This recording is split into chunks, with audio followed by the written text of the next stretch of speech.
Hello everyone, welcome to ओकुल India के सबसे अफोर्डेबल लर्निंग प्लेटफॉर्म में आप सभी लोगों का एक बार फिर से बहुत बहुत स्वागत है। 10 अक्टूबर 2025 फ्राइडे यानी शुक्रवार का दिन और इंडियन एक्सप्रेस न्यूज़ एनालिसिस की आईना सीरीज़ लेकर मैं शांतनु सनवाल एक बार फिर से आपके सामने हाजिर हूँ। तो चलिए आज का सेशन शुरू करते हैं। तो आज के सेशन पर चलें, आज के न्यूज़पेपर पर चलें। उससे पहले मैं आप लोगों के साथ एक बार फिर से ये इन्फॉर्मेशन शेयर करना चाहता हूँ कि आप में से जो भी लोग यूपीएससी सिविल सर्विसेज प्रीलिम्स का जो एग्ज़ाम होने वाला है 2026 का वो देने वाले हैं, तो उसके लिए जनरल स्टडीज़ और करंट अफेयर्स की हम लोग एक टेस्ट सीरीज़ आप लोगों के लिए लेके आए हैं। 51 टेस्ट आपको इसमें टोटल रहेंगे और कितने कितने टेस्ट रहेंगे वो भी मैंने यहाँ पर मेंशन किया हुआ है। और साथ ही साथ फर्स्ट 25 स्टूडेंट के लिए ये सिर्फ आपको 599 रुपीज़ में मिल जाएगी। तो इस टेस्ट सीरीज़ को अगर आप एनरोल करना चाहते हैं तो नीचे डिस्क्रिप्शन में लिंक दिया हुआ है, उसके थ्रू जाके आप एनरोल कर सकते हैं। और साथ ही साथ 2 नवंबर से हम लोग अपना सी सेट का लाइव क्लासेस का बैच भी शुरू कर रहे हैं। ठीक है, ये बैच जो है वो 2 नवंबर से शुरू हो रहा है और फर्स्ट 50 स्टूडेंट्स के लिए ये बैच का जो प्राइस है ओनली 1199। तो इसमें भी आप एनरोल कर सकते हैं, इसका भी लिंक आपको नीचे डिस्क्रिप्शन में मिल जाएगा। और अगर आपको कोई भी क्वेरी होती है, कोई इशू होता है, चाहे इस कोर्स को लेकर या फिर जो टेस्ट सीरीज़ मैंने आपको बताई उसको लेकर कोई भी डाउट अगर आपको है तो आप एनरोल करने से पहले एक बार हमसे संपर्क कर सकते हैं। ठीक है, यहाँ पर मैंने नंबर मेंशन कर दिया है, दैट इज़ 9150449990। इस नंबर पर आप हमसे व्हाट्सएप के थ्रू कांटेक्ट कर सकते हैं। ठीक है, चलिए तो आज के न्यूज़पेपर पर चलें। उससे पहले जो कल आप लोगों को क्वेश्चंस दिए गए थे उनके जवाब हम लोग डिस्कस करते हैं। हालांकि आप लोग आंसर्स जो हैं वो कमेंट्स में मेंशन नहीं कर रहे हैं, तो इसलिए मैं बहुत ज़्यादा इससे आपसे खुश नहीं हूँ, लेकिन मैं चाहूँगा कि प्लीज़ ज़रूर आप लोग क्वेश्चंस को अटेम्प्ट करें, जवाब कमेंट्स में दें, तभी जो है वो आप लोगों की तैयारी का असेसमेंट सही तरीके से हो पाएगा। ठीक है, क्वेश्चन कह रहा है with reference to metal organic frameworks. ये बेसिकली वही चीज़ है जिसको लेकर इस साल के केमिस्ट्री का नोबेल प्राइज़ मिला है, जिसके बारे में हम लोगों ने कल डिस्कस किया था। ठीक है, with reference to metal organic frameworks consider the following statements. MOFs are created by linking metal atoms with carbon containing molecules resulting in large open spaces within the molecular structure. Yes, बिल्कुल correct है ये चीज़। Second statement कह रहा है a key advantage of MOFs over naturally occurring porous materials is their ability to be highly customized for selective storage or absorption। है ना, हमने कल डिस्कस किया था कि ब्रेड और बिस्कुट जैसे होता है या स्पॉन्ज जो होता है वो भी एक तरीके से पोरस मटेरियल है, वो भी अपने अंदर मटेरियल को एब्जॉर्ब कर सकता है। लेकिन उनमें प्रॉब्लम ये होती है कि उनके अंदर का जो डिज़ाइन है, ठीक है, जो स्पेस है ना, एम्प्टी स्पेस है, उसको आप कस्टमाइज़ नहीं कर सकते। ठीक है, उसको आप जो है वो नहीं कर सकते, मतलब अपने हिसाब से नहीं बना सकते। ठीक है, बट यहाँ पर उस चीज़ों को कर सकते हैं in the case of MOFs, तो हाईली कस्टमाइज इनको किया जा सकता है। ठीक है, second statement is also correct. Third statement कह रहा है कि MOF have significant potential in climate change mitigation due to their capacity to selectively capture carbon dioxide from the atmosphere. ये भी हमने डिस्कस किया था, है ना, कि ये सेलेक्टिव तरीके से सिर्फ एटमॉस्फेयर में से बाकी गैसेस को निगलेक्ट करते हुए या इग्नोर करते हुए सिर्फ कार्बन डाइऑक्साइड को कैप्चर कर सकते हैं। तो इस वजह से इनका जो क्लाइमेट चेंज मिटिगेशन है उसमें भी एक काफ़ी अच्छा खासा पोटेंशियल हो सकता है। तो this is also correct. So the answer for this one is option D, that is 1, 2 and 3, all 3 are correct. ठीक है, चलिए इसके बाद अगले क्वेश्चन पर चलें। With reference to the evolution and accuracy of climate models consider the following statements. ये कह रहा है कि जो एनर्जी बैलेंस मॉडल्स होते हैं they were the earliest form of climate models and primarily focused on balancing energy input from the sun and heat release back into the space. है ना, यही हमने डिस्कस किया था, सही है। फिर जो दूसरे मॉडल्स हैं that is general circulation models या जिनको ग्लोबल क्लाइमेट मॉडल्स भी कहा जाता है, they are the most sophisticated simulating the atmosphere, ocean, land and ice to represent the large scale climate processes. Yes, this is also correct. And the third one says climate models are generally more reliable in projecting regional specifics like urban flooding than in projecting global trends like global average temperature change. तो ये बिल्कुल opposite लिखा हुआ है। ठीक है, कि climate model जो है वो जनरली ज़्यादा रिलायबल होते हैं इन प्रोजेक्टिंग द ग्लोबल ट्रेंड्स, क्योंकि उनका जो ग्रिड साइज है वो काफ़ी बड़ा होता है ना, तो इसलिए वो जो लोकल चीज़ें हैं या जो रीजनल आपके फिनोमेनाज हैं उनको बहुत अच्छे से प्रोजेक्ट नहीं कर सकते। So third is wrong, so the answer is option A, that is 1 and 2 only. ठीक है, इसके बाद एक और क्वेश्चन था with reference to India's power sector and non fossil fuel commitments. इसमें जो स्टेटमेंट्स है, पहला क्या कहता है, India's total installed electricity capacity from non-fossil fuel sources including large hydro and nuclear reached 50% by June 2025। ठीक है, आपको याद होगा कल यूके बेस्ड एक थिंक टैंक था दैट इज एम्बर, उसकी रिपोर्ट में हमने ये जिक्र किया था। इंडिया का जो करंट टारगेट है is to achieve 50% non fossil fuel electricity capacity by 2030। पहले इंडिया ने जो है वो टारगेट दिया था 40% का कि 40% अचीव करेंगे, लेकिन फिर उसको 2022 में हमने अपवर्ड रिवाइज करके कहा था कि 50%। तो अभी हमारा टारगेट यही है। ठीक है, this is also correct. Second one is correct. जो थर्ड स्टेटमेंट है वो कह रहा है कि international energy agency projects that India will emerge as the largest growth market for renewables globally over the current decade। ठीक है, तो दिस इज रॉन्ग बिकॉज उसने प्रोजेक्ट किया है कि नॉट इंडिया बट चाइना जो है वो सबसे लार्जेस्ट ग्रोथ मार्केट रहेगा, India will be the second one. So third one is wrong and first and second are correct. So the answer is again option A, 1 and 2 only. ठीक है, I hope clear है। चलिए, अब आज के जो articles हम लोग डिस्कस करेंगे उनके बेस पर मैं आपको क्वेश्चन जो है वो लास्ट में दिखाऊंगा, और प्लीज़ मैं फिर से आप लोगों से रिक्वेस्ट करूंगा कि उनका आंसर या जवाब जो है वो कमेंट सेक्शन में देने का प्रयास या कोशिश ज़रूर करें। चलिए, अब हम लोग आज के न्यूज़पेपर पर चलते हैं। ये आज का न्यूज़पेपर है और इसमें बेसिकली फ्रंट पेज पर जो बात कही गई है वो वही है कि इजराइल और हमास ने एग्री कर लिया है for the phase 1 of Trump's Gaza peace plan. ठीक है, अमेरिका के राष्ट्रपति डोनाल्ड ट्रंप एक गाज़ा के लिए पीस प्लान लेके आए थे, उसको इजराइल और जो पैलेस्तीन का मिलिटेंट ग्रुप है दैट इज़ हमास, उन दोनों ने एग्री कर लिया है। अब इसके तहत सीज फायर होगा, होस्टेजेस जो है उनको छोड़ा जाएगा, प्रिजनर्स वगैरह को छोड़ा जाएगा, ये चीज़ें इसमें चलेंगी। ठीक है, बाकी इसमें ऐसा यहाँ पर और कुछ खास नहीं है। बीच के पेज में एक आर्टिकल है वो हम लोग देखेंगे, फिर एक्सप्लेन पेज पर चलते हैं। तो यहाँ पर एक आर्टिकल है ऑन पेज नंबर 7। ठीक है, ये आर्टिकल बात कर रहा है अबाउट कुछ बायोडाइवर्सिटी कंजर्वेशन को लेकर बात है यहाँ पर। ठीक है, देखिए क्या है, इसमें कहा गया है कि India to assess the extinction risk of 11,000 species and prepare the red list। ठीक है, देखो यहाँ पर ये लिखा गया है कि centre for the first time, यानी कि केंद्र जो है वो पहली बार एसेस करेगा the extension risk of approximately 11,000 species. ठीक है, 11,000 स्पीशीज़ में फ्लोरा की स्पीशीज़ भी हैं और फोना की स्पीशीज़ भी हैं, मतलब प्लांट और एनिमल दोनों की स्पीशीज़ हैं। 7,000 फ्लोरा स्पीशीज़ हैं, 7,000 फोना स्पीशीज़ हैं, and this will be done across the country to prepare a national red list. ठीक है, जैसे आपको पता है कि IUCN की एक रेड लिस्ट होती है ग्लोबल लेवल पर, उसी तरीके से नेशनल लेवल पर भी एक रेड लिस्ट जो है वो बनाई जाएगी। ठीक है, and this is done as a part of its global commitment towards biodiversity production. ठीक है, इंडिया का जो कमिटमेंट है, ग्लोबल कमिटमेंट है टूवर्ड्स बायोडाइवर्सिटी प्रोडक्शन, उसके तहत ये काम किया जाएगा।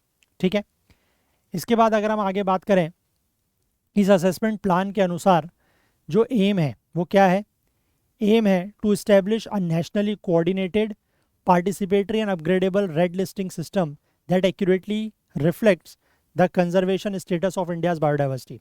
ठीक है, मतलब वही चीज़ है कि जो एक रेड लिस्टिंग सिस्टम बनाया जाएगा जो कि नेशनली कोऑर्डिनेटेड, मतलब जितनी भी नेशनल लेवल पर जितनी भी एजेंसीज़ हैं, ठीक है, जो इस फील्ड में काम करती हैं, उनके बीच में कोऑर्डिनेशन होगा, है ना, पार्टिसिपेशन रहेगा, और वो लिस्ट कैसी रहेगी, it will be an upgradeable list, कि उसको आप समय समय पर अपग्रेड कर सकते हैं।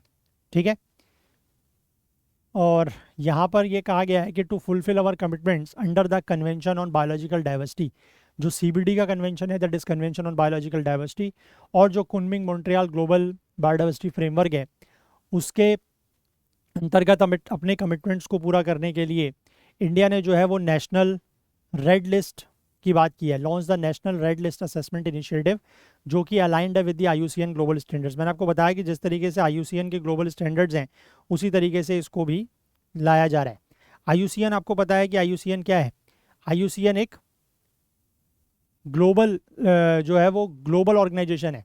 ठीक है, जिसमें 160 मेंबर कंट्रीज़ हैं और hundreds of civil society groups हैं जो काम करते हैं टूगेदर, साथ मिलकर काम करते हैं towards environment and biodiversity protection.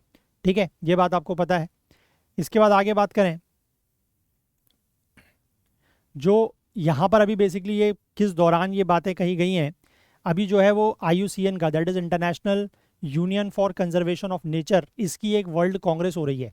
ठीक है, अबू धाबी में, तो वहाँ पर ये बातें की गई हैं। और जो वर्ल्ड कंजर्वेशन कांग्रेस होती है that convince once every 4 years. ठीक है, हर 4 साल में एक बार ये होती है। और क्यों किया जाता है इसको किया जाता है to set priorities on matters of conservation, यानी कि कंजर्वेशन के मामलों में क्या मुद्दे हैं उनको लेकर उनको मतलब उनकी प्राथमिकता को सेट करने के लिए ये चीज़ की जाती है। ठीक है, IUCN जो है वो पीरियोडिकली एग्जामिन करता है the health of species and their extinction risk and this is known as the IUCN red list. ठीक है, यही होता है बेसिकली IUCN की रेड लिस्ट में क्या होता है कि जो भी स्पीशीज़ हैं, ठीक है, उनको पीरियोडिकली उनकी हेल्थ को एग्जामिन किया जाता है और उनके जो एक्सटेंशन रिस्क है उसको कि वो कितना उनको उनमें एक्सटिंक्ट होने का खतरा है, विलुप्त होने का कितना खतरा है, वो चीज़ असेस की जाती है ना। और उसी के आधार पर जो है लिस्ट बनाई जाती है, दैट इज IUCN की जो रेड लिस्ट होती है वो यही चीज़ है ना। और based on the assessment of their conservation status, उनके कंजर्वेशन स्टेटस के असेसमेंट के आधार पर स्पीशीज़ को अलग अलग कैटेगरी में रखा जाता है, जैसे कि extinct, extinct in the wild, है ना, एक्सटिंक्ट इन द वाइल्ड हो गया, क्रिटिकली एंडेंजर्ड हो गया, और आपका एंडेंजर्ड हो गया, वल्नरेबल हो गया, near threatened, least concern, data deficient and not evaluated. ठीक है, ये सारी जो है कैटेगरीज उसमें रखी जाती हैं। ठीक है, और ये जो असेसमेंट है, this helps the policy makers and wild life biologist shape conservation recovery plans for those on the brink of extinction and focus resources on such species, है ना। बेसिकली क्या है कि ये जो असेसमेंट है IUCN का, इससे जो पॉलिसी मेकर्स हैं और जो वाइल्ड लाइफ बायोलॉजिस्ट हैं उनको मदद मिलती है कि वो कंजर्वेशन के रिकवरी प्लान्स बना सकते हैं ऐसों के लिए, मतलब ऐसी स्पीशीज़ के लिए जो एक्सटिंक्शन के ब्रिंक पर है, मतलब on the brink of extinction का मतलब है जो विलुप्त होने की बिल्कुल कगार पर है। ठीक है, और focus resources on such species, और ऐसे रिसोर्सेज के लिए वो, ऐसे स्पीशीज़ के लिए वो अपने रिसोर्सेज को फोकस या डेडिकेट कर सकते हैं जो बिल्कुल एक्सटिंक्ट होने की कगार पर है। ठीक है, इंडिया की अगर हम बात करें तो इंडिया के पास लगभग 55,000 से ज़्यादा रिकॉर्डेड प्लांट स्पीशीज़ हैं। ठीक है, जिसमें एल्गी, फंगाई, माइक्रोब्स ये सब भी हैं। इनमें से लगभग 6.33% जो है, यानी कि 3,500 के आसपास प्लांट स्पीशीज़ और 27 फंगी स्पीशीज़ जो हैं वो IUCN की जो ग्लोबल रेड लिस्ट है उसमें वो इंक्लूडेड है। ठीक है, और इसके बाद अगर हम बात करें तो 1 लाख से ज़्यादा जो है हमारे पास फौना स्पीशीज़ हैं, और उसमें से जो IUCN का रेड लिस्ट असेसमेंट है वो 7,000 स्पीशीज़, 7,500 स्पीशीज़ के लिए किया गया है, लगभग मतलब आप कह सकते हैं 7% के आसपास। ठीक है, जो असेसमेंट रिजल्ट्स हैं वो काफ़ी ज़्यादा अलार्मिंग है कि 7,000 में से 1,000 स्पीशीज़ जो हैं वो थ्रेटेंड कैटेगरी में है, और एडिशनली 289 स्पीशीज़ जो है वो नियर थ्रेटेंड कैटेगरी में है। ठीक है, और 13% या 14% के आसपास जो है वो डेटा डेफिशिएंट कैटेगरी में है, विच मे और may not qualify for the threatened category. ठीक है, उनके लिए मतलब डेटा ही अवेलेबल नहीं है, अगर डेटा होगा तो फिर पता लगेगा कि वो किस कैटेगरी में आ सकते हैं। ठीक है, हो सकता है कि फिर नियर थ्रेटेंड कैटेगरी में आ जाए अगर उनके लिए डेटा हो तो। अगर इंडियन स्पीशीज़ की बात करें जो IUCN की रेड लिस्ट में असेस की गई हैं, 6,000 6,500 स्पीशीज़ में से लगभग 1,600 के आसपास स्पीशीज़ जो है वो एंडेमिक टू द कंट्री हैं। ठीक है, एंडेमिक का मतलब होता है कि they are native to our country, है ना। और एम्फीबियंस में काफ़ी ज़्यादा एंडेमिज्म है, और रेप्टाइल्स के केस में काफ़ी ज़्यादा है। ठीक है, project to create a national red list to examine the threats to the country's flora and fauna will be spearheaded by the union environment ministry. मतलब इस पूरे के पूरे काम को कौन सी जो मिनिस्ट्री है या जो कौन सा ऑर्गेनाइजेशन है वो करेगा, तो इसको लीड करेगा जो आपका यूनियन एनवायरमेंट मिनिस्ट्री है वो। ठीक है, और साथ ही साथ इसमें जो botanical survey of India, zoological survey of India, और जैसे कि ये non profit organisation wild life institute of India, ये सब इसमें मिलके काम करेंगे। ठीक ठीक है बात। और जो असेसमेंट है that will bring together the countries leading taxonomist. Taxonomist basically वही होते हैं जो स्पीशीज़ वगैरह के बारे में उनको आइडेंटिफाई करते हैं, उनको उनके नेमिंग करते हैं, उनको क्लासीफाई करते हैं अलग अलग कैटेगरीज में वो। ठीक है, तो वो मिलके जो कंजर्वेशनल बायोलॉजिस्ट हैं, जो सब्जेक्ट एक्सपर्ट्स हैं, वो एक यूनिफाइड फ्रेमवर्क के अंतर्गत इसमें काम करेंगे। क्लियर है बात?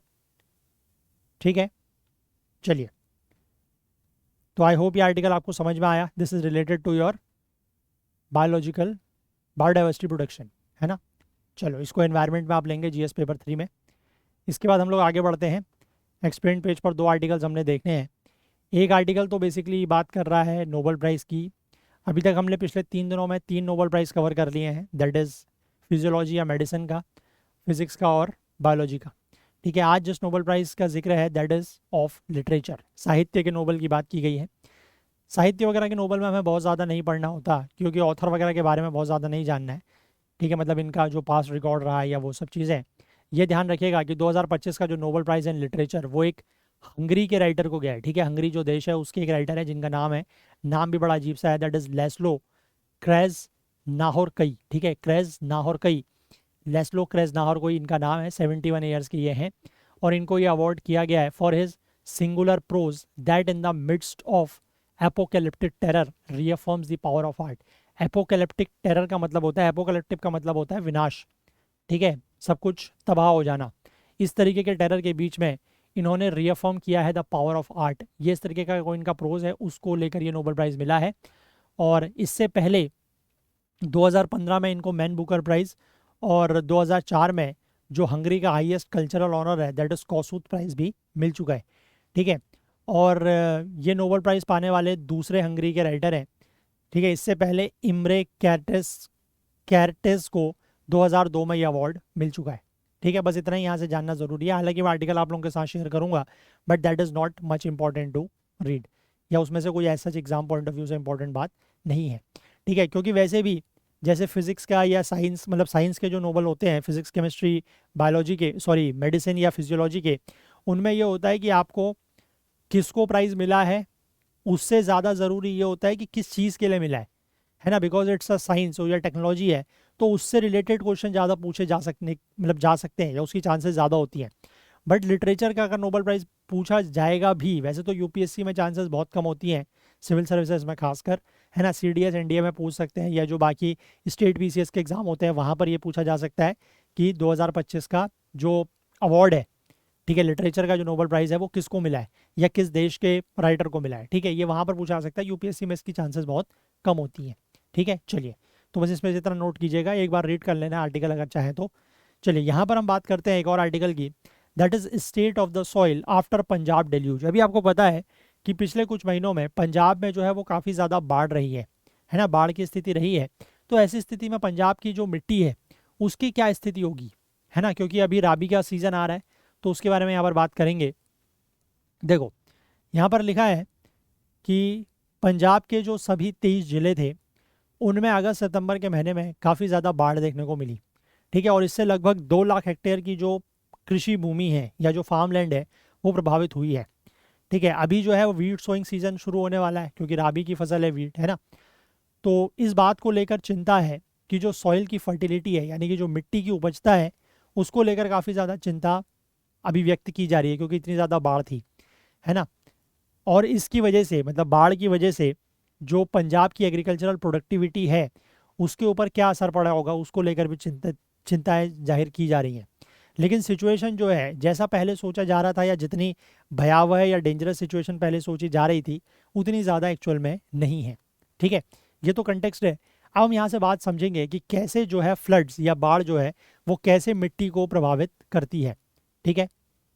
देखो, फ्लड्स का जो एग्जैक्ट इम्पैक्ट होता है, ठीक है, फ्लड का जो एग्जैक्ट इम्पैक्ट होता है सॉइल पर या एग्रीकल्चरल प्रोडक्टिविटी में, वो डिपेंड करता है on the kind of flooding, ठीक है, कि किस तरीके की बाढ़ थी और कितने समय तक जो है वो पानी जमा रहा, वाटर लॉगिंग रही, और मिट्टी का कैसा नेचर है।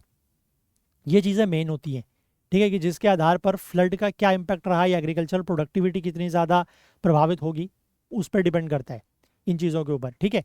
2 तरीके के फ्लड इम्पैक्ट जो है उसको ऑब्जर्व किया जाता है, मतलब बाढ़ से होने वाले जो प्रभाव हैं वो 2 तरीके के मेन देखने को मिलते हैं। एक होता है इरोजन, ठीक है। इरोजन में क्या होता है कि जो फ्लड वाटर्स हैं यानी कि जो बाढ़ का पानी है वो टॉप सॉइल को, जो काफ़ी ज़्यादा रिच होती है इन न्यूट्रिएंट्स, ठीक है, उसको वो बहा ले जाती है। और ये टॉप सॉइल को बनाने में फार्मर्स ने काफ़ी ज़्यादा समय और काफ़ी ज़्यादा रिसोर्सेज जो हैं वो लगाए होते हैं अपने इस टॉप सॉइल को इम्प्रूव करने के लिए, इसको एनरिच करने के लिए, है ना। लेकिन बाढ़ आती है तो वो उस टॉप सॉइल को बहा ले जाती है। और टॉप सॉइल में मैंने आपको जैसे कि बताया कि इसमें काफ़ी ज़्यादा वाइटल एलिमेंट्स होते हैं जैसे कि फॉस्फोरस, नाइट्रोजन, कार्बन, है ना, जो क्रॉप्स के लिए काफ़ी ज़्यादा ज़रूरी होते हैं। तो एक तो इफेक्ट ये है, यह एक इम्पैक्ट फ्लड का ये है कि वो इरोजन की वजह से जो टॉप सॉइल है वो वॉश अवे हो जाती है, ठीक।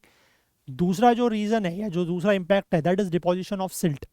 अब बाढ़ जो है वो अपने साथ सिल्ट के डिपॉजिट लेके आती है और ये जो है फिर टॉप कवर में फैल जाते हैं या टॉप कवर को कवर कर लेते हैं, टॉप सॉइल को, है ना। पंजाब में जो फील्ड्स हैं, मतलब जो फार्म लैंड्स हैं, पर्टिकुलरली ऐसे एरियाज जो लोकेटेड हैं close to the river banks या फिर जो रिवर बेड्स पर हैं, जो कि मोस्ट फर्टाइल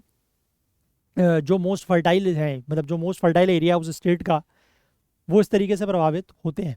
एक्सपर्ट्स का ये कहना है कि हर तरीके का जो सिल्ट है वो खराब नहीं होता। ठीक है, हर तरीके का सिल्ट जो है वो खराब नहीं होता है। Flooding can also bring fertile alluvial salt which in fact enhances soil productivity. ठीक है, सॉइल जो फ्लडिंग है वो क्या कर सकती है कि हमेशा तरीके का जो सिल्ट होता है वो खराब नहीं होता। ठीक है, कभी कभी फ्लडिंग से जो है वो फर्टाइल एल्यूवियल सॉइल सिल्ट भी आ जाता है, जिससे कि सॉइल की जो प्रोडक्टिविटी है वो बढ़ जाती है। मतलब सॉइल के लिए हमेशा सिल्ट खराब नहीं होता, कभी कभी अच्छा भी हो जाता है। Historically many farmers have benefited from the natural replenishment of their soil due to flood waters. ठीक है, मतलब ऐसा हुआ है कि कई सारे किसानों को जो फ्लड वाटर्स की वजह से जो सिल्ट आया है और उससे जो सॉइल रिप्लेनिश हुई है नेचुरल तरीके से, उससे फ़ायदा भी मिला है। अगर सिल्ट जो है वो बहुत ज़्यादा थिक है तो इससे क्या हो सकता है कि जो रूट की ग्रोथ है, यानी कि जो जड़ों की जो ग्रोथ है वो ब्लॉक हो सकती है, और इससे जो माइक्रोबियल एक्टिविटी है वो रिड्यूस हो सकती है। लेकिन अगर जो सिल्ट है वो काफ़ी महीन है, बारीक है, फाइन टेक्सचर उसका है, और वो बहुत ज़्यादा डीप अगर नहीं है, तो उससे क्या होता है कि सॉइल स्ट्रक्चर जो है वो बेटर हो सकता है। तो यानी कि दो तरीके हैं, या तो सिल्ट को हटाया जाए या फिर सिल्ट को जो है वो मिट्टी में पूरी तरीके से मिक्स कर दिया जाए। तो दोनों ही तरीके से जो है वो फर्टिलिटी को वापस नॉर्मल लेवल पर लाया जा सकता है। अगर बहुत लंबे समय तक वाटर लॉगिंग हो रही है, यानी कि किसी ज़मीन पर अगर पानी जो है वो बहुत लंबे समय तक जमा हो रहा है, तो इससे सॉइल कॉम्पैक्शन हो सकता है। सॉइल कॉम्पैक्शन का मतलब है कि जो सॉइल के पार्टिकल्स हैं वो आपस में स्टिक हो सकते हैं, चिपक सकते हैं। ठीक है, अगर ऐसा होगा तो उससे क्या होगा कि जो सॉइल की एरेशन है, सॉइल एरेशन मतलब जो सॉइल पार्टिकल्स के बीच में थोड़ा बहुत हवा इकट्ठा होती है वो प्रभावित हो सकती है। ठीक है, और न्यूट्रियल बैलेंस भी प्रभावित हो सकता है, और इन सारे फैक्टर्स की वजह से जो सॉइल प्रोडक्टिविटी है उसको नुकसान पहुंचता है। ठीक है, अब यहाँ पर जो ये सॉइल सैम्पलिंग की गई है by the Punjab agricultural university, इनमें ये पाया गया है कि floods have affected the soil in some places.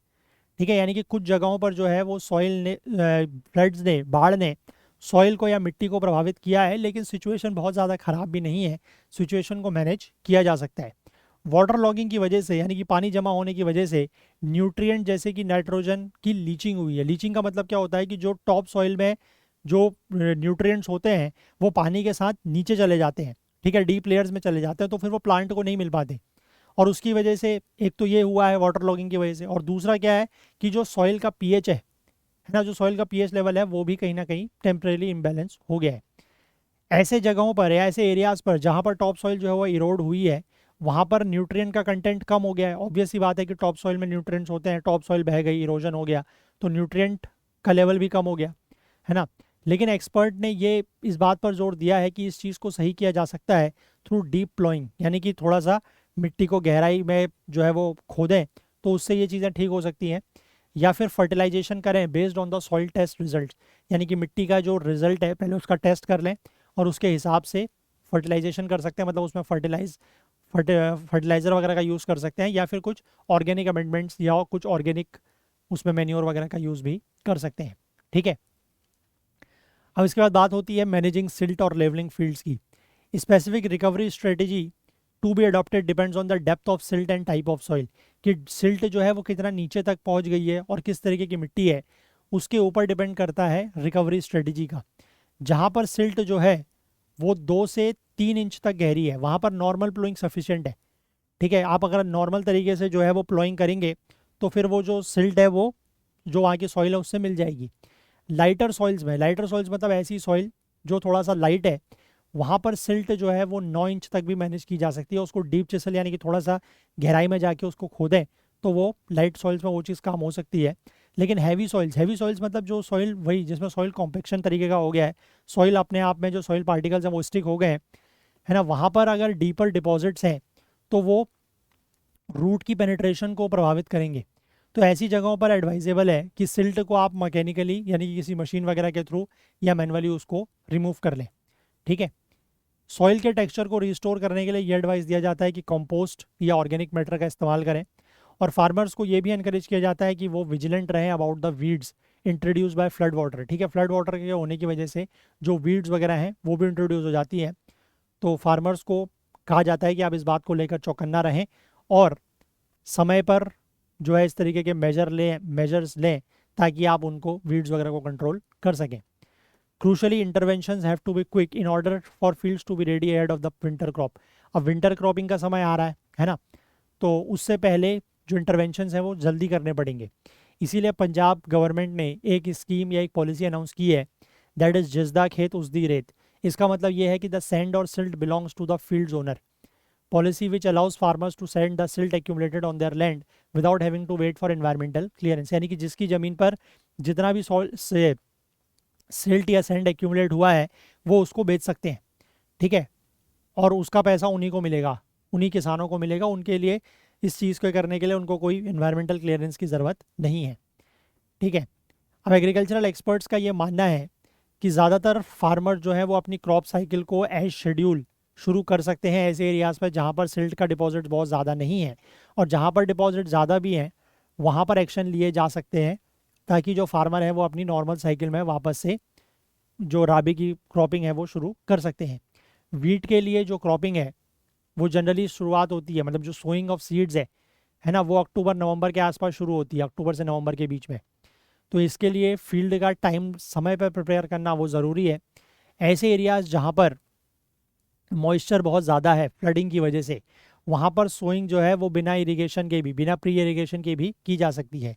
और लो लाइंग और स्टिल वेट फील्ड्स, यानी कि ऐसी जगहों पर जहाँ पर अभी पानी ज़्यादा है, मतलब कुछ जगहों पर ऐसा है जो थोड़ा सा गहराई वाले इलाके हैं, वहाँ पर हो सकता है कि अभी भी पानी हो या उसकी वजह से काफ़ी ज़्यादा गीलापन हो, है ना, मिट्टी काफ़ी गीली हो, तो वहाँ पर वीट की आप बेड प्लांटिंग कर सकते हैं। बेड प्लांटिंग का मतलब है कि थोड़ा सा ऊपर एरिया में रेस्ड प्लेटफॉर्म में आप वीट को उगा सकते हैं, या फिर गोभी और सरसों की सीडलिंग्स को ट्रांसप्लांट कर सकते हैं, ये भी एक फिजिबल ऑप्शन है, ठीक है। जहाँ पर फील्ड जो है वो सितंबर तक रेडी हो गए हैं वहाँ पर आप शॉर्ट ड्यूरेशन की क्रॉप्स जैसे कि तोरिया, पोटैटो या फिर मेज़, मक्के को कल्टीवेट कर सकते हैं वीट से पहले। और फॉडर की ज़रूरतों के लिए मेज़ का combination with cowpea, cowpea basically आपका जो ब्लैक आइड भी जिसको हम बोलते हैं, लोबिया की दाल जिसको बोला जाता है, उसको भी, उस तरीके कॉम्बिनेशन को भी रिकमेंड किया जा रहा है, ठीक है। तो आई होप आप समझ गए। ये आर्टिकल बेसिकली मैंने इसलिए कवर किया क्योंकि एग्रीकल्चर आपको पता है कि जीएस पेपर 3 इकोनॉमी के अंतर्गत एग्रीकल्चर आपका एक टॉपिक स्पेसिफिकली मेंशन्ड है, ठीक है, और उससे रिलेटेड क्वेश्चन भी यूपीएससी पूछता है ना। तो आई होप आपको ये बातें क्लियर हैं। चलिए, तो यही आज के हमारे आर्टिकल्स थे जो हमें डिस्कस करने थे। अब मैं आपको आज के जो क्वेश्चंस हैं वो दिखा देता हूँ, और प्लीज़ मेरी रिक्वेस्ट है आपसे कि इन क्वेश्चंस का जवाब आप लोग ज़रूर कमेंट सेक्शन में दीजिएगा। एक क्वेश्चन तो इसी से आर्टिकल से रिलेटेड है, impact of flood on soil and the recommended measures और स्ट्रेटजीज, ठीक है। ये 4 स्टेटमेंट है, इसको पढ़ के आप जवाब दीजिएगा।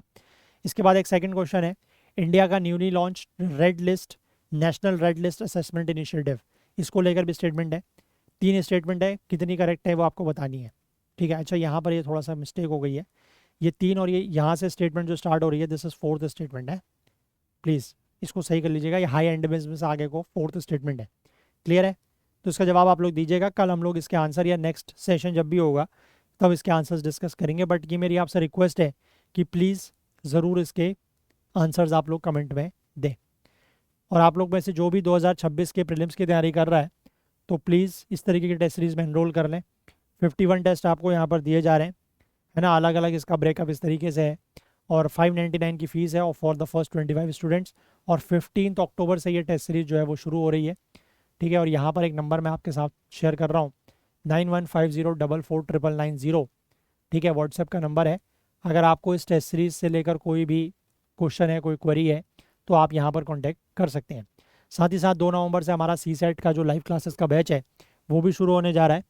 बैच की strength is limited to 50 students, 1199 में ये बैच है, तो इसको भी आप लोग ज़रूर ज्वाइन करें अगर आप लोग हमारे साथ CSET पढ़ना चाहते हैं तो। और ये मेरी गारंटी है कि अगर आप सही तरीके से हमारे साथ CSET पढ़ेंगे तो आपके 100+ मार्क्स जो है वो CSET में कहीं नहीं जा रहे, ठीक है। 100+ मार्क्स की गारंटी मैं आपको दे रहा हूँ, बट कंडीशन ये है कि आपको हमारे साथ जिस तरीके से हम पढ़ाएंगे उस तरीके से पढ़ना होगा और रेगुलरली चीज़ों को फॉलो करना होगा। तो उसके लिए आपको कुछ नहीं करना है, फिलहाल तो आप इस बैच को ज्वाइन कीजिए, 2 तारीख से हमारी क्लासेस अटेंड कीजिए, और फिर बाकी चीज़ें हम लोग देख लेंगे, ठीक है। चलिए, तो अगर आपको आज का सेशन पसंद आया हो तो लाइक ज़रूर करें, ज़्यादा से ज़्यादा शेयर करें। आपके जो भी डाउट्स हैं, जो क्वेरीज़ हैं, वो आप कमेंट कर सकते हैं। क्वेश्चंस के जवाब भी इस कमेंट सेक्शन में ज़रूर दें। चैनल को अभी तक आपने सब्सक्राइब नहीं किया है तो वो ज़रूर कर लें। बेल आइकन प्रेस करना ना भूलें ताकि वीडियोज़ की नोटिफिकेशन आपको ऑन टाइम मिल सके। साथ ही साथ हमारा जो हाईलाइटेड आर्टिकल्स के लिए करंट अफेयर्स ओकुल टेलीग्राम चैनल है, इसको भी ज़रूर ज्वाइन करें। इसका लिंक आपको नीचे डिस्क्रिप्शन में मिल जाएगा, या फिर आप करंट अफेयर्स ओकुल सर्च करके भी इसको ज्वाइन कर सकते हैं, या फिर इस QR कोड को स्कैन करके भी ज्वाइन कर सकते हैं। तो चलिए आज के लिए इतना ही रखते हैं, बाकी कल को फिर से मिलेंगे इंडियन एक्सप्रेस न्यूज़ एनालिसिस की आईना सीरीज़ के साथ। तब तक के लिए अपना बहुत बहुत ध्यान रखें। Please do take care of yourself. Thank you, have a nice day, bye bye.